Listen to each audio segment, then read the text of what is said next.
Hello, my name is Myron, and Wally and I would like to welcome you to Desert Fire. Today we're going to be talking about freedom of speech under the First Amendment. However, before we do that, if you'd be so kind as to hit the subscribe button and the like button down below, we'd really appreciate it. It helps us out a lot. Let's get on into the First Amendment, which states simply, Congress shall make no law respecting an establishment of religion or prohibiting the free exercise thereof, or abridging the freedom of speech, or of the press, or of the right of the people peacefully to assemble, and to petition the government for a redress of grievances. For 45 words, that packs in a whole lot of liberties. And to cover all 5 of them would be far beyond one video. So we're going to cut it up over several. And today we're going to start with freedom of speech. A lot of people ask, why is free speech so important? And the simple answer is it's fundamental to a democracy or a republic like we have. Without it, you can't debate ideas and elect the people you feel are best for yourself, your country, and the people of the country. But more fundamentally, I believe, every dictator in modern history had to, as a matter of policy, start by suppressing free speech. Hitler did it in Nazi Germany, Stalin did it in Soviet Russia, Mao did it in Communist China, Castro did it in Cuba, Hugo Chavez did it in Venezuela, Tito did it in Yugoslavia, Mandero's still doing it in Venezuela, and Castro's brother Raul is still doing it in Cuba. But by suppressing free speech, the wannabe dictator or the dictator prevents the spread of ideas that will undermine his rule and lead to his overthrow. And that's why it's so important.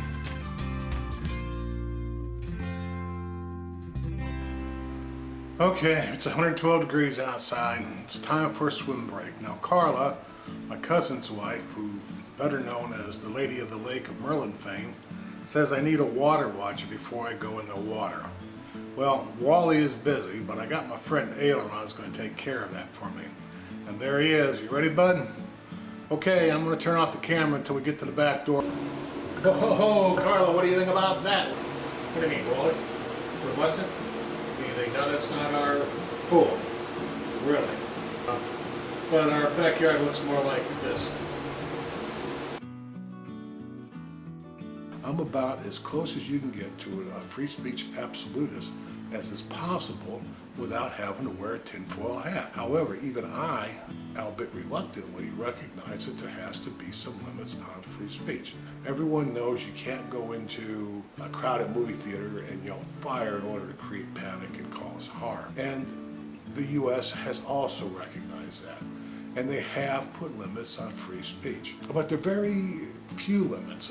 One is you can't defame a person. You can't engage in incitement.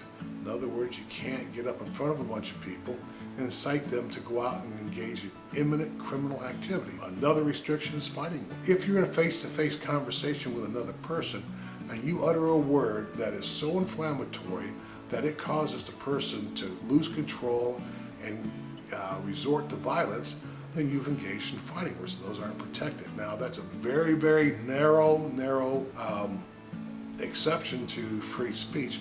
And over the years, the Supreme Court has been nibbling at the edges and seems to be narrowing it somewhat of what constitutes speech. Obviously, it's a spoken word. Then you have symbolic speech. It could be a sign, it could be art. Yeah, that's art, really. It's sold for several tens of millions of dollars, 38 million, I think. Symbolic speech can also burning things. Draft cards was a big thing in the 60s, burning flags, a big thing. And my favorite when I was a young kid in the 60s was women burning their bras. I thought that was great.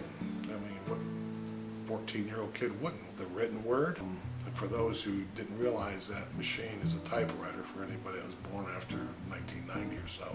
Protected speech does not receive the same degree of protections across the board. On one extreme, you have political speech. That receives the highest degree of protection that the courts will give. They give great deference to political speech. On the other extreme, you have commercial speech, which is still protected, but the courts have allowed the government to regulate it to a greater degree than other speech. Now, in addition to having speech that's not protected, you also have reasonable restrictions on free speech. The most used one is what's called time, place, and manner. And that allows the government to impose reasonable regulations on the time that you can engage in public speech, the manner in which you can deliver it, and the place in which you can give it. Now, it has to be reasonable. In other words, they can't say you can't give your speech at noon in a park that's an open forum, but they can say you can't drive a sound truck through a neighborhood at 2 o'clock in the morning blaring your speech. That would be reasonable, the latter wouldn't be. However, when they do impose that restriction, it has to be content neutral. In other words, they can't use time, place, manner restrictions as a pretext to prohibit one point of view from being expressed and allowing another. The other thing you have to remember about free speech is there's what's called open forums, and these are places where free speech, public speech is usually allowed or has historically been allowed. Sidewalks is one. As long as you're not blocking the sidewalks, you're fine. Downtown Phoenix, on any given day, you can find people preaching the Communist Manifesto, the Bible, and street musicians. It's not a problem. Many public parks are open forums. If the governments have opened those to public speech, they're open forums. Anybody can participate, subject to time, place, and manner restrictions. However, not all parks are open. The National Mall in D.C. is an open forum. The Grand Canyon's not. Your local park may or may not be. It depends. If you are going to have a huge rally someplace, even a National Mall in D.C., you have to have a permit. Permits have to be given, subject to reasonable restriction. Just for a quick recap, free speech, protected speech, non-protected speech.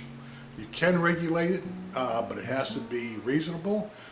It cannot be based on content. It has to be content neutral.